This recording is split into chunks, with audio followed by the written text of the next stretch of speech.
Welcome to CCK Live. My name is Kayla D'Onofrio, and I'm joined today by Alexandra Gamache and Matthew Fusco.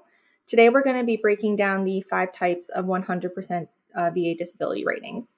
In general, VA will assign disability ratings to veterans who have service-connected conditions. Disability ratings are based on how severe the veteran's condition is and how the disability impairs their earning capacity. VA will rate disabilities on a range from 0 to 100%, again, just depending on how severe that rating is, and they'll use the Schedule for Rating Disabilities, or the VA SRD, to assign those ratings. If a veteran has multiple service-connected disabilities, each of those disabilities will receive their own rating, and then VA will combine them using what we refer to as VA math, which can be a little bit complicated. VA will use that combined disability rating to then determine what the monthly compensation the veteran will receive is. As of December 1st, 2021, the VA disability rate for a 100% rating is $3,332.06 per month. And that rate usually does go up on a yearly basis. So this December, we can likely expect to see it go up a little bit. But Matt, how does VA actually go about assigning these ratings? So VA disability ratings are typically assigned by rating officers, decision review officers, or higher level review officers at the regional office level. However, board members themselves will also issue disability ratings if a veteran's case is before the board. These adjudicators at VA use what's called the VA SRD and select a specific diagnostic code that corresponds with the veteran's condition. If a veteran's condition does not have a specific diagnostic code, VA will rate it by analogy, which means that VA is going to look for a condition that causes similar symptoms and similar levels of impairment, and then assign a rating based off of that other condition. And veterans can pursue 100% ratings, and they may pursue those ratings based on, obviously the amount of compensation that they would receive on a monthly basis. The higher the rating, the more compensation that they would receive. And there can also be some additional benefits that are associated with 100% ratings, like healthcare or education benefits, as well as a host of others. So it's really important to note that there are multiple types of 100% ratings that we can obtain. So Alex, can you talk about kind of the most straightforward one, the 100% schedular disability rating? Yes. So like Kayla mentioned, the most straightforward one is just getting a Schedular 100% rating overall. So this is the highest possible Schedular disability rating a veteran can receive. A veteran may be assigned a Schedular 100% rating in 2 different ways. The first being having one service-connected condition that's just rated at 100%. And the second is having multiple service-connected conditions where those individual disability ratings combine to 100%. It's important to note that even if a veteran is getting a 100% schedular rating, this may not fully impact their ability to work, as in there's no limitations in terms of employment. And something important to note with the 100% rating is it can be difficult to obtain sometimes, even if you have a lot of service-connected disabilities.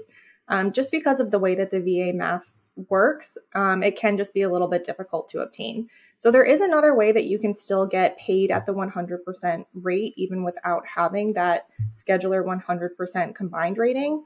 And that's through a benefit called the total disability rating based on individual unemployability, or TDIU for short. So like I said, it's just sort of an alternative way to receive the maximum benefit without actually having that combined 100% rating.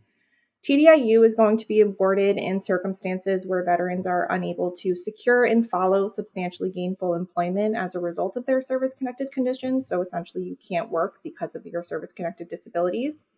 VA refers to substantially gainful employment, meaning that the veteran's annual income does not meets or exceeds the poverty threshold for a single person. So if you are working, but you're not receiving an amount of money that's above that poverty threshold, you may still be entitled to TDIU. There are some rating qualifiers for TDIU under the regulation 38 CFR 4.16a, and that's what we would refer to as schedular TDIU. Those rating qualifiers are having one service-connected disability that's rated at 60% or higher, or having 2 or more service-connected conditions, one of which is rated at 40% or higher with a combined rating of 70% or higher.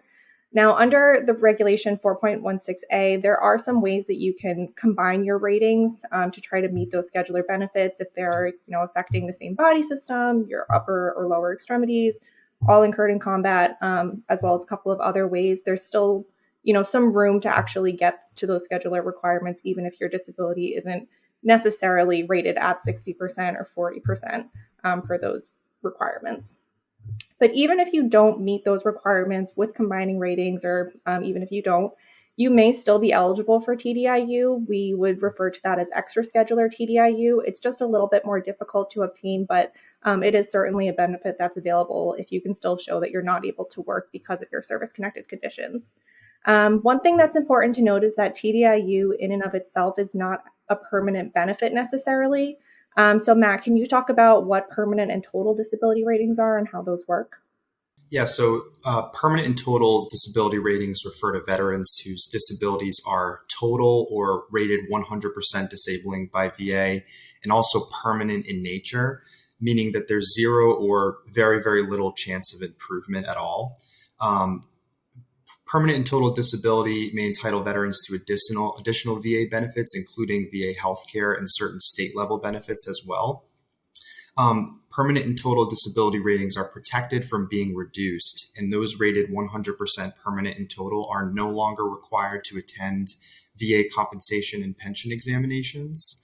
And if you believe and you have evidence showing that your 100% disability is unlikely to improve at any point in the future, one thing you can do is write a letter to your VA regional office requesting a permanent rating.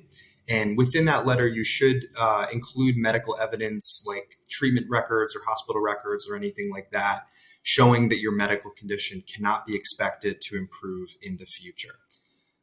In order to determine if you have a 100% permanent and total rating, it's good to check your rating decision itself.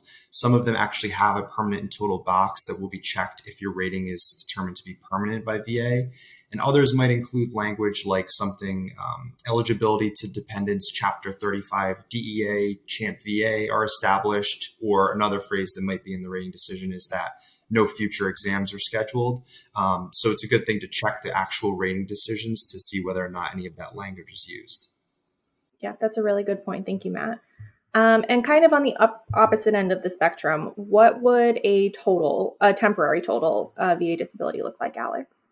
Yeah, so veterans who are rendered temporarily incapacitated due to a service-connected condition may be entitled to receive temporary total disability compensation equivalent to the 100% VA disability rating. So VA offers 3 forms of temporary 100% disability ratings. So the first one is pre-stabilization. So this is temporary and an immediate disability rating assigned to veterans who have recently been discharged from the military with severely disabling and unstable condition that is expected to continue for an indefinite period of time. So these ratings can be assigned in increments of 50% and 100% over 12 months following the veteran's discharge date. To reduce this rating, VA must conduct a reevaluation between 6 and 12 months following the separation. The second is hospitalization, and this is assigned to veterans who have been hospitalized for over 21 days because of a service-connected condition. They must be receiving treatment at a VA medical center or a VA-approved hospital. The rating for this will also continue until the last day of the month in which the veteran stopped receiving treatment for their service-connected condition. The last is a convalescence period. So this is assigned to veterans who underwent treatment or surgery for a service-connected disability at a VA medical center or VA-approved facility. Veterans must meet certain requirements to qualify for this, and the effective date of the convalescence rating is that of hospital admission or outpatient treatment, and can continue for 1, 2, or 3 months from the first date of the month following such hospital discharge or outpatient release. Great, thanks, Alex. And then the last type of 100% rating would be ratings for cancer and residuals of cancer. So the rating schedule offers 100% disability ratings for service-connected cancers, regardless of the type. Generally speaking, the way that this works is that you will obviously first be assigned with an active form of cancer, and VA will assign a temporary 100% rating while the cancer is active. Once you enter into remission and your treatment ends, you'll be reevaluated 6 months following the end of that treatment and then get rated on any residual symptoms that you may have. So an example of how that might work is if a veteran is diagnosed with prostate cancer, they would be assigned a 100% rating while that cancer is active. After the cancer goes into remission, they will typically be rated on something like urinary or voiding dysfunctions or erectile dysfunction, but you can still, get increases for or TDIU if those conditions do prevent you from working. So even if it doesn't stay at 100%, there are still ways to increase your ratings from there. But Matt, are there any other benefits that a veteran can receive above the 100% rating? Great question. So there is something called special monthly compensation, which is awarded to veterans in situations where their service-connected condition is so severe that it warrants something more than what's contemplated by the 100% rating. In some cases, there are aspects of the condition for which the rating schedule does not account or take into consideration. For example, one common form of SMC is warranted when a veteran may require regular aid and attendance of another person to do things like use the bathroom, get dressed, bathe, attend to other activities of their daily life. And we do have a couple other videos on SMC, so feel free to check those out because it is quite complicated in and of itself. So it's a good idea to get learned up on that subject as well, to learn about additional compensation. Great. Thanks, Matt. So there are, like we said, a lot of different ways that you can reach the 100% VA disability rating. If you believe that your rating should be higher, you can file a claim for an increased rating or for something like TDIU. Or if you have a decision where VA has reduced your rating or they've denied you a higher rating and you're still within a year of that decision being issued, you do have the ability to file an appeal to seek an increase or to try to get them to restore any reduced ratings.